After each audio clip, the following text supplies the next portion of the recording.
Hello students, कैसे हैं आप लोग? होप सब फाइन। लॉकडाउन में घर पे बैठ के स्टडी करनी पड़ रही है आपको, बट ये एक अच्छा मौका है और गहराई से पढ़ने का और अच्छे से प्रॉब्लम्स को समझने का, उनकी सॉल्यूशन लेने का। आइए बात कर रहे हैं इकोनॉमिक्स क्लास में इंडियन इकोनॉमिक डेवलपमेंट का थर्ड चैप्टर ले रहे हैं हम, एग्रीकल्चर। इससे पहले हमने 5 ईयर प्लान्स जो सेकंड चैप्टर था उसे ख़त्म किया था। आपके पास असाइनमेंट्स हैं, उन्हें सॉल्व कीजिएगा। सो chapter third is agriculture. Agriculture के बारे में जानते ही हैं, it is prime occupation in India.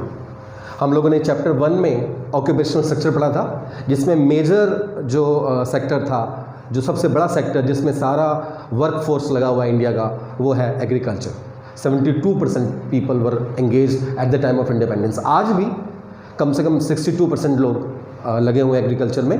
So it is prime occupation in India. अब प्राइम ऑक्यूपेशन का मतलब हो गया कि main source of national income.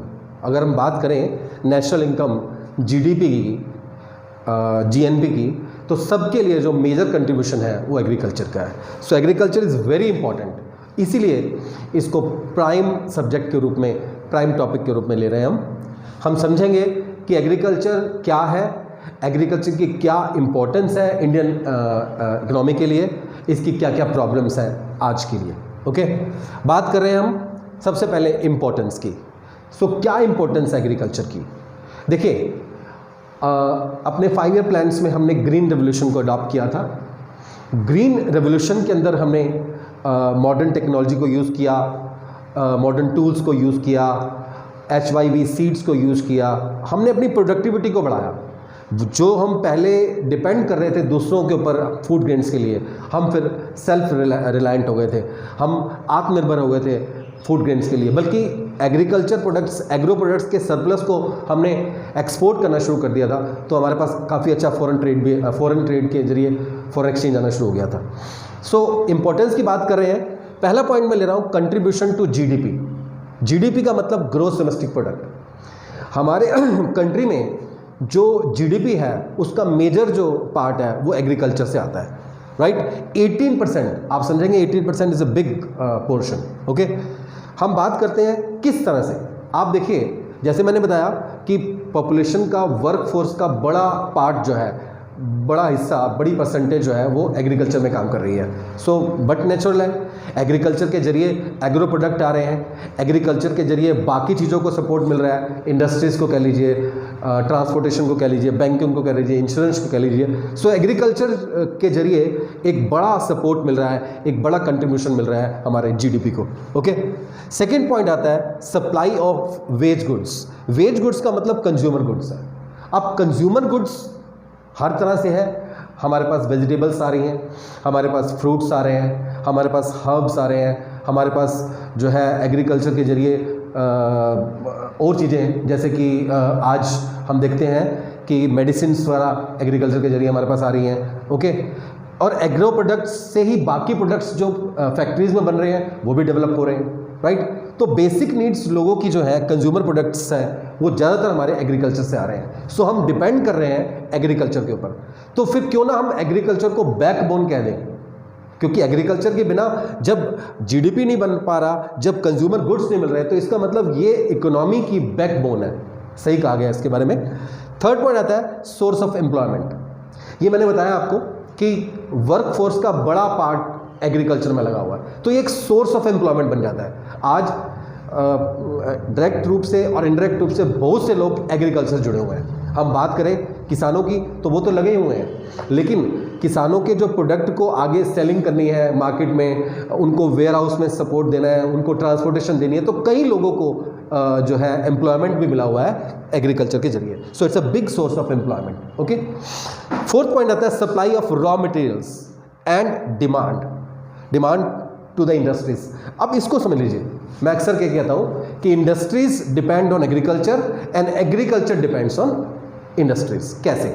देखिए, एग्रीकल्चर अपनी अपग्रेडेशन के लिए एग्रीकल्चर को मशीन्स चाहिए, ट्रैक्टर चाहिए, थ्रेशर्स चाहिए, मॉडर्न टूल्स चाहिए, वो सब बनेंगे इंडस्ट्री में। और इंडस्ट्रीज़ को रॉ मटेरियल चाहिए, वो कहाँ से मिलेगा? एग्रीकल्चर से। सो इस तरह से आपस में जुड़े हुए हैं। देखिए, एग्रीकल्चर में हम क्या करते हैं, मैन्युफैक्चर करते हैं प्रोडक्ट्स को, तो प्रोडक्ट्स का रॉ मटेरियल हमारे आता है एग्रीकल्चर से। जैसे वीट आ रहा है तो ब्रेड बन रहे हैं, मिल्क आ रहा है तो बटर बन रहा है। तो इस तरह से कई चीज़ें हैं जो जिनका रॉ मटेरियल हमारा एग्रीकल्चर से आ रहा है। और एग्रीकल्चर में जो तरक्की हो रही है मशीन्स के जरिए, वो मशीनें कहाँ से आ रही हैं? इंडस्ट्रीज से आ रही हैं। आगे बढ़ते हैं, इंटरनेशनल एंड डोमेस्टिक ट्रेड। देखिए जो ट्रेड का मतलब होता है सिर्फ मैन्युफैक्चरिंग नहीं, sale and purchase of goods. Agriculture यानी कि खेतों में से लेकर फिर फैक्ट्रीज में, फैक्ट्रीज से फिर मार्केट्स में, और मार्केट से फिर कंज्यूमर तक, ये जो जर्नी है प्रोडक्ट की, सर्विसेज की, ये सब में एग्रीकल्चर का मेन रोल है। हम इंटरनेशनल ट्रेड की बात करते हैं तो एग्रो प्रोडक्ट्स बहुत सारे ऐसे हैं जिनको हम एक्सपोर्ट कर रहे हैं, राइट। अगर हम डोमेस्टिक ट्रेड की बात करते हैं तो डोमेस्टिक ट्रेड में भी हम ये देखें, होलसेलर्स, रिटेलर्स, आपकी गली गली में शॉप्स हैं, एग्रो प्रोडक्ट्स बिक रहे हैं, राइट, एग्रो या उसके प्रोसेस प्रोडक्ट्स। सो इस तरह से डोमेस्टिक ट्रेड में भी और इंटरनेशनल ट्रेड में भी एग्रीकल्चर का मेन रोल है। लास्ट पॉइंट आता है हमारा इंपॉर्टेंस का, वो है support to transportation, warehousing, banking, insurance. मतलब जितने भी कमर्शियल एक्टिविटीज़ हैं, जितने भी कॉमर्स के ऑक्सिलरी सर्विसेज हैं, उन सब के लिए एग्रीकल्चर बेस है, क्योंकि एग्रीकल्चर जीडीपी को मेन कंट्रीब्यूट कर रहा है। और उस जीडीपी का डिस्ट्रीब्यूशन जो हो रहा है, उसका जो सेग्रीगेशन हो रहा है, उसके लिए फिर ये सर्विसेज है। जैसे प्रोडक्ट बने तो उसको ट्रांसपोर्ट करना है, उसको वेयर हाउसिंग देनी है, बैंकिंग फैसिलिटीज़ है, इंश्योरेंस करवानी है, ये सब जो है एग्रीकल्चर के जरिए होता है। ओके, सो इस तरह से इंपॉर्टेंस की बात हुई थी। ऐसा क्वेश्चन कई बार आता है कि why agriculture is called the backbone of Indian economy, तो भी वही बात है, या इंपॉर्टेंस ऑफ एग्रीकल्चर या role of agriculture in India, right. तो वो सब बातें इसमें आ जाएंगी। पहला कंट्रीब्यूशन, बड़ा कंट्रीब्यूशन जीडीपी में, नेशनल इनकम में। फिर कंज्यूमर गुड्स का मेजर पोर्शन एग्रीकल्चर से आ रहा है, एम्प्लॉयमेंट का मेन सोर्स हो गया हमारा। उसके बाद रॉ मटेरियल्स जो इंडस्ट्रीज के लिए चाहिए वहाँ चले जाएंगे। उसके बाद इंटरनेशनल डोमेस्टिक ट्रेड में इसकी इंपॉर्टेंस, और लास्ट में जो हमारा बेसिक सर्विसेज हैं, transportation, warehousing, banking, insurance, उसमें सपोर्ट। तो ये है importance of agriculture. Second point आता है हमारा प्रॉब्लम्स ऑफ इंडियन एग्रीकल्चर। अब देखिए, एक प्राइम ऑक्यूपेशन होते हुए, major source of GDP, national income होते हुए भी अभी भी प्रोडक्टिविटी लो है। अभी भी एग्रीकल्चर जो है फुली डेवलप्ड नहीं है, उसकी प्रोडक्टिविटी लो है, उसका प्रोडक्शन रेट लो है। हमारे किसान आज भी आत्महत्या कर रहे हैं। सो आप देखिए, हमारा प्राइम ऑक्यूपेशन होते हुए भी इसकी कई प्रॉब्लम्स हैं जिसको हम डिस्कस करने जा रहे हैं। पहली प्रॉब्लम आती है लो प्रोडक्टिविटी। ये लो प्रोडक्टिविटी क्या है?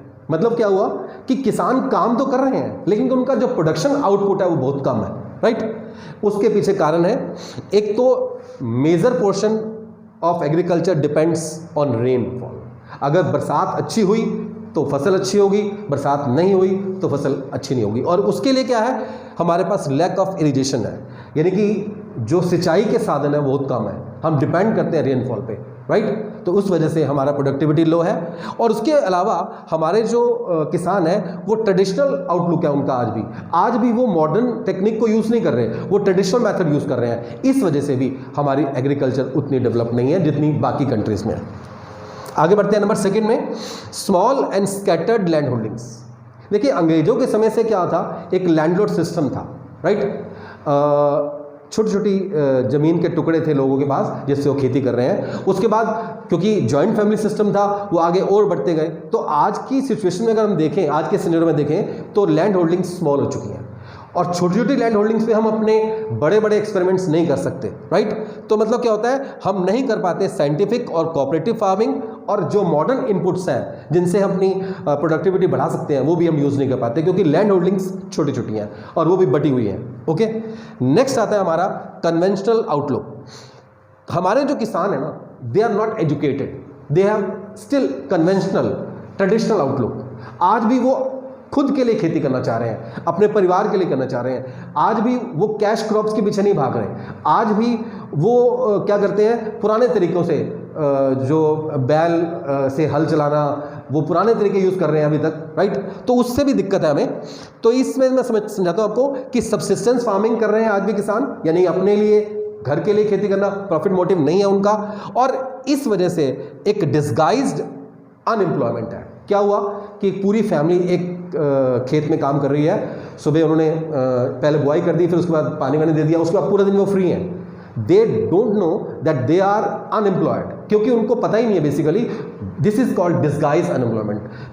उनके बच्चे कहीं और जाके काम कर सकते हैं लेकिन वो नहीं करते, वो इसी नोशन में रहते हैं कि ये हमारा खेत है, हमने सबने उसमें काम करना है। सो इस वजह से भी उनकी प्रोडक्टिविटी लो रहती है। जब आप देखिए कॉस्टिंग ज़्यादा बन रही है, 10 लोग एक खेत में काम कर रहे हैं, तो वो फिर कैसे तरक्की होगी, तो प्रोडक्टिविटी लो रहेगी। फोर्थ पॉइंट आता है हमारा लैक ऑफ फाइनेंस। फाइनेंस बहुत बड़ी दिक्कत है, हमारे जितने भी किसान आत्महत्या कर रहे हैं क्योंकि वो कर्जों के बोझ के नीचे दबे पड़े हैं, राइट। अब खेती में ऐसा ही होता है, कई बार फसल नहीं होती, अर्जेंट नीड है फार्मर को लोन्स की, तो वो क्या करता है, क्योंकि वो पढ़ा लिखा नहीं है, वो वहीं पे ज़मींदार से, वहाँ के प्राइवेट मनी लेंडर से, साहूकार से लोन ले लेता है। ब्याज का रेट बहुत ज़्यादा होता है और वो कर्ज के बोझ के तले दबता जाता है जो हमारा किसान है।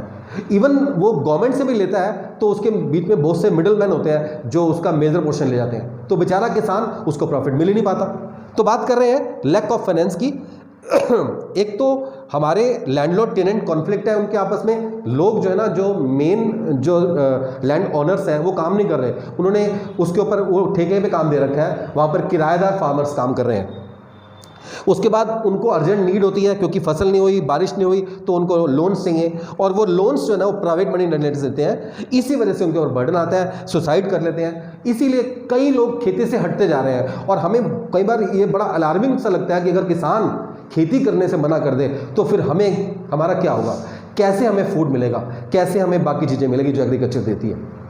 आइए बात करते हैं नेक्स्ट। अगली प्रॉब्लम है लैक ऑफ मार्केटिंग सिस्टम। हमारे किसानों के पास एक मार्केटिंग सिस्टम नहीं है, और उसके पीछे भी बहुत सारे कारण हैं।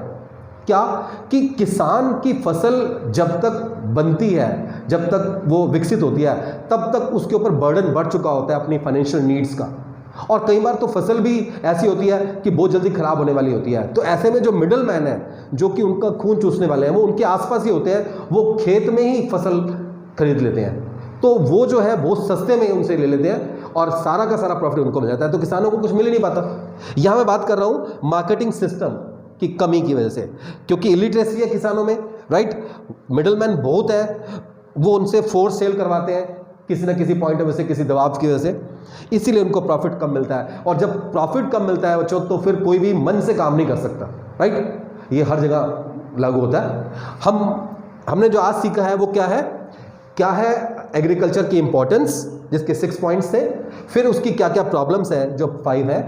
अपने नेक्स्ट वीडियो में हम लोग इन प्रॉब्लम की सॉल्यूशन की बात करेंगे। इसकी कोई भी क्वेरी होगी आप पूछ सकते हैं। Thank you.